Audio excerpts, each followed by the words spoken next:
So Trevor, fantastic to see you back here at Upton Park this afternoon. A terrific contest in that first half out there. Yeah, I thought a little bit dispute the equaliser, but I thought over the first 45 minutes we played well, and it was pretty even. And then Stevie G is spraying it around really well and released Suarez, and then when he's one-on-one he can. And I think it was handball, but and you don't expect Steve to miss. And then of course it was really important to get the equaliser. It was the keeper. There's a challenge. There was a long discussion, wasn't there, between the officials? I'm sure will be revealed later on. But I'm really pleased it went in, because I thought overall on the first half we deserved to be all level. Yeah, an impressive first half display. How impressed have you been with the way Sam's turned around West Ham's season in the last couple of months? Yeah, I think he was frustrated obviously with Andy out for 5 months really, and spending a lot of money on that key role. So scoring goals was tough and difficult, and then we had that spell of a month where all the defenders got injured at the same time.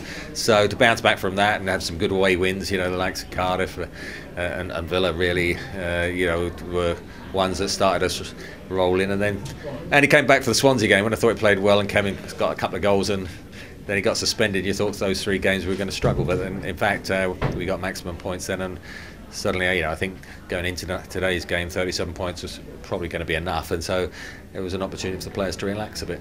You mentioned Andy there, obviously he's spearheading a core of English players at this club. How important is that for you in your role at the moment, the fact that no, it's important with obviously the World Cup coming up in Rio and everything, and Roy's here today watching the contingent, and I'm sure Andy has made it clear he'd like to be under consideration. So in the next few games it'll be interesting to see. I'm sure there'll be a little bit of a roller coaster who's going to be in the squad and who's not, but for once I think it's quite an interesting one for Roy, that it's not going to be an easy choice, that final 23. Just been announced that you're going to receive the club's Lifetime Achievement Award at the Player Awards this season. How honoured were you to hear that news? Yeah, no, it's great. I appreciate it, and obviously I know Bonds really enjoyed it last year, and it came through at a similar time, and got a great affinity with the club, and I've always had a great rapport with the fans. So I'm sure it'll be a great occasion, so very grateful for the club.